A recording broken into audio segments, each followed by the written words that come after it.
And welcome back to the Homemade Podcast of Sports with your host, Jay Pops. Guys, today's date is September 7th, people, 2023. I thank you guys for tuning in once again. Just like I said here, the podcast will be out on Tuesday, Thursday, and Saturday morning. This Saturday, I should be doing the podcast. Um, should be doing the podcast that I actually got invited to. Let me see. Uh, should be a guy on Twitter. He goes by the name of Nick Saban Jr. And I should be doing a podcast with him on Saturday morning. If you guys just want to tune into there, okay? He should be posting that out on Saturday morning. So I'm just letting you guys know there, man. Should be doing the podcast with him. All right. All right. So guys, we're back once again, man. It is Texas A&M at Miami in Coral Gables. Okay. This is the number 23 ranked team, Texas A&M versus the Miami Hurricanes. All right. So guys, man, let's talk about it. I told you guys I was gonna come back with the defense versus offense. That mean that Texas A&M defense versus that Miami offense. Okay. So as of right now, let's go to it here. But as of right now, Texas A&M is a 4-point favorite. Okay, I'm gonna say that once again. Texas A&M is a 4.5-point favorite. Now, when I looked at this line when it had first came out, the line was 7. Now that we look at the line, it was 5 on last week, but now they have bumped it back down to like a 4-point favorite. In my honest opinion, I'm not sure of what these guys may be looking at here to say Texas A&M is more of like a 3-point favorite than a touchdown favorite. But guys, we will see. I'm hearing a lot of guys say that, hey man, this game will be way more closer than what you think type of deal. But once again, man, we will see. We will see.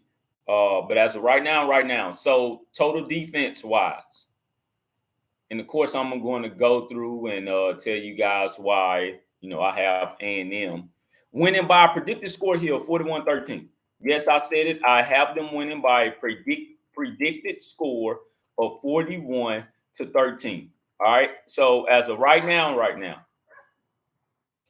Texas A&M. I am going to their defensive ranking. As of right now, Texas A&M defense is ranked at number 22 in the country. Okay, I'm gonna say that once again. Texas A&M defense is ranked at number 22 in the country. That's the top 25 defense. Yes, they play New Mexico. I know this, people. I know what you guys are going to say before you even say it. Oh man, they ain't play nobody but New Mexico. I understand that. I totally get it, and I totally understand that. As of right now, Miami's total offense is number 29. I'm going to say that once again. They're number 29. So this is what I've been hearing about Miami.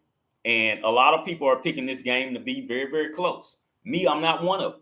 Okay. And I have my reasons as well as those guys have their reasons. But this is the reason why they're picking this game to be very close against Texas A&M. Miami's running game. Miami will run the football. For whatever reason, I don't understand why you guys think Texas A&M can't stop Miami's running game. A lot of people like to look at last year. Well, guys, we're one game into the new season of this year. Why are you guys still looking at last year? You don't hear me saying anything about last year, so why are you guys still looking in the past? Guys, we're looking at this year. We're focused on this year. I've heard somebody say, well, Texas A&M gave up 91 yards to New Mexico. Okay, on last year, since you guys love to say about last year, Texas A&M gave up 130 yards to Sam Houston State, in which that game was scoreless. Okay, that game was 30-0 last year. First game, they gave up 130 rushing yards. If I can do my calculations right, what are they shy from this year so far as giving up rushing yards? About 40 or 39 or something like that, as opposed to last. See, you see the difference here. Okay, I understand Miami ran for about 250, but I'm gonna say the same thing you guys keep on telling me. They played nobody. They played Miami, Ohio. Miami, Ohio doesn't have the same talent that Miami has.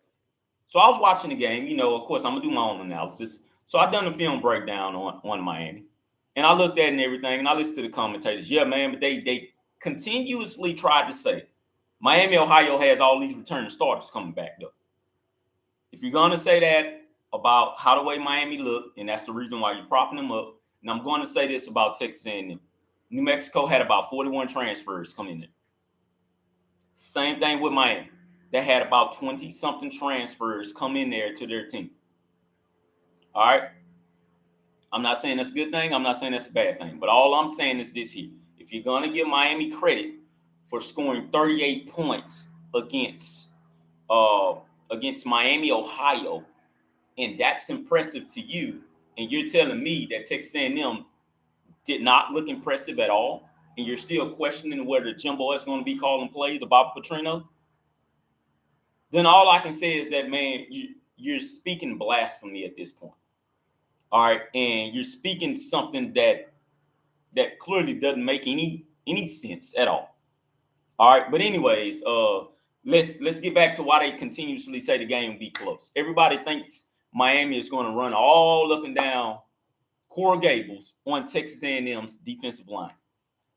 Guys, once again, this defensive line is not the same defensive line that you've seen last year. This defensive line is very, very improved.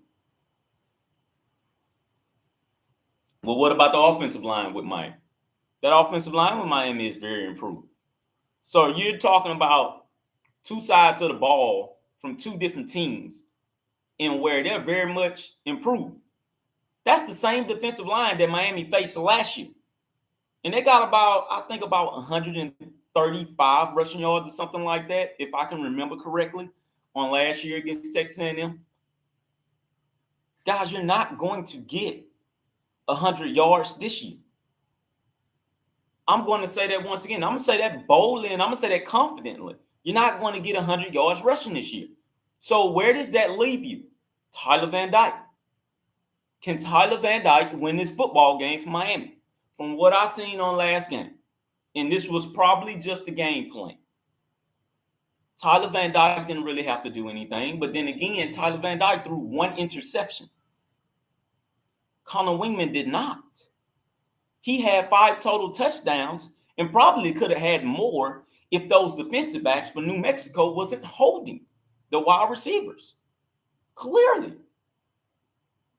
So I question the Miami wide receivers. Are they going to step up in this game? Because if you're just leaning on heavily running, what do you think Elijah Robinson is telling his defensive line right about now? What do you think DJ Durkin is telling his defense right about now? What do you think DJ Durkin is telling his linebackers? Because I think you guys are forgetting that DJ is coaching the linebackers now. What am I missing? What am I missing? Miami has 3 different running backs. I'm going to say this once again, boldly and bluntly as I can. That don't mean anything. They're going to rotate running backs. With Texas A&M is going to rotate their entire defense. All right? Man, look. I'm not being arrogant by all means here, but all I'm saying is that Texas A&M has pretty much the same team coming back. They have the same defensive coordinator coming back. They had a horrible run defense. They got completely embarrassed last year with their run defense. Those guys know that. They're here to prove a point. Same thing can be said about Miami. But the thing about Miami is that Miami offense still is not a good offense to me. Okay? It's still not good. It is still not a good offense, period. Tyler Van Dyke is still not the Tyler Van Dyke that everybody has been telling me that he is. Will he prove something in this game? I'm going to be honest with you. He has to. Because everybody knows that you're going to run the football. So you have to do something that the defense is not expecting, and that's throwing the football. The only threat that I see in that wide receiver position for Miami is the tight end.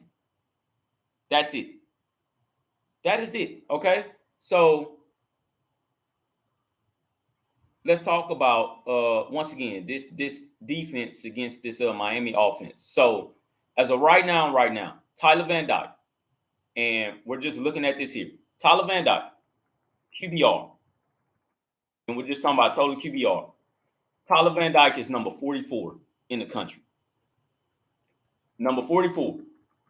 If you're telling me that Miami is going to win this game, I need Tyler Van Dyke to move up at least in the top 20, at least top 25. If you're telling me that Miami is going to win this football game and keep it close, Tyler Van Dyke QBR has to come up. All right. I'm going to be honest with you. I believe the young fella is good. However, the reason why Miami will not win this football game, and to me, honestly, like I say, the score will be 41-13, is because of the simple fact of that Mario Cristobal does not trust Tyler Van Dyke. If you look at the body language of these guys, and once again, I looked at the last game, the body language between Mario Cristobal and Tyler Van Dyke is not on the same page. Also, Tyler Van Dyke is going through his third offense coordinator in his 3-year starting career. That means something. That means something, man. He's had to learn 3 different offenses. That's the reason to why Tyler Van Dyke hasn't become the Tyler Van Dyke that I believe everybody is continuously talking about. All right, so let's go to the comment here. I feel it's going to be close again. I really think it will come down to which team makes the least mistakes and has less penalties. Miami is going to try to run the clock out. A&M needs to start fast. Well, I'm here to tell you right now, I like that comment that you just said. However, I believe because of Bobby Petrino and because of Connor Wingman, I don't know why guys haven't figured this out yet, but Connor Wingman loves to go fast. All right, I'm going to say that once again. He loves to go fast. I will ask you guys this. Does Miami have enough defensive backs to cover every Texas A&M wide receiver plus the tight ends? Do they have enough? As from what I seen last game, Texas A&M can throw the deep ball on these guys. You're telling me about Cam Kitchens, but is that it? You can't expect Cam Kitchens to cover the whole damn field, man. You cannot expect that. You cannot. If he does, kudos to the young man. I'm hearing from the last game that guy's a first-round safety. He's the best safety in the country. That is what I heard from those commentators from when I was watching the Miami game. He's the best safety in the country. I beg to differ because I think Alabama has the best safety in the country. That's just me. I honestly believe they have the best safety in the country. But we will see in this game. All right. Texas A&M is going to take some deep shots. I'm here to tell you right now, they're going to connect on at least half of those deep shots. They are.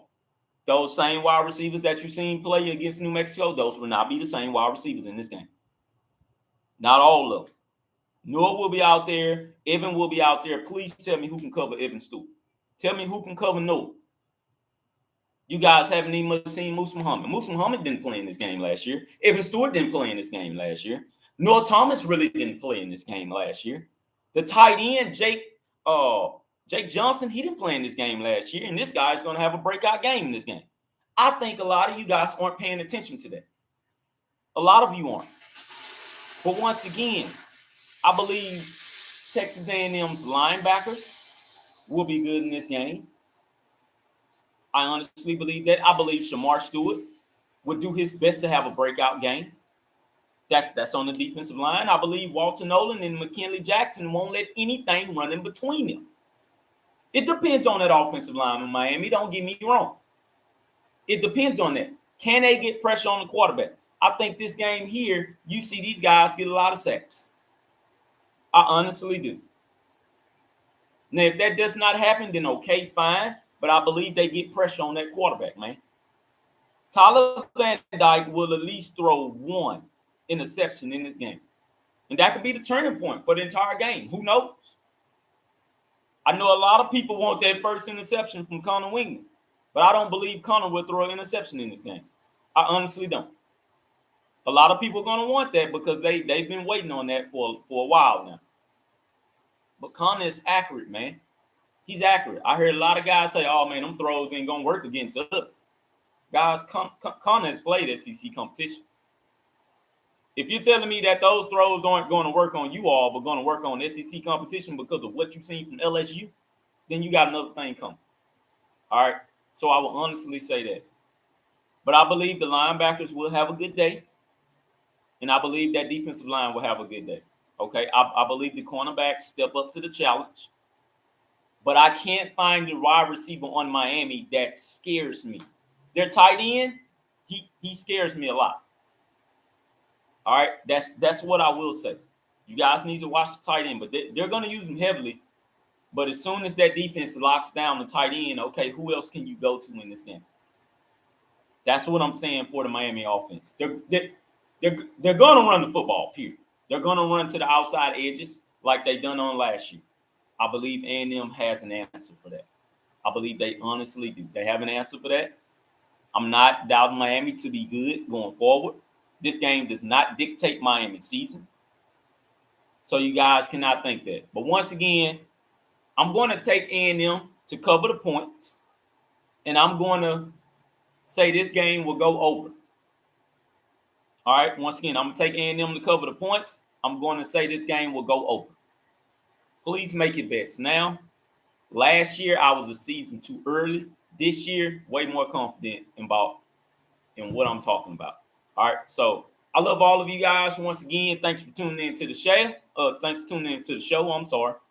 Please make sure you hit that subscribe button. And once again, hashtag Giggle Maggots, and I will see you guys on Saturday. Yeah.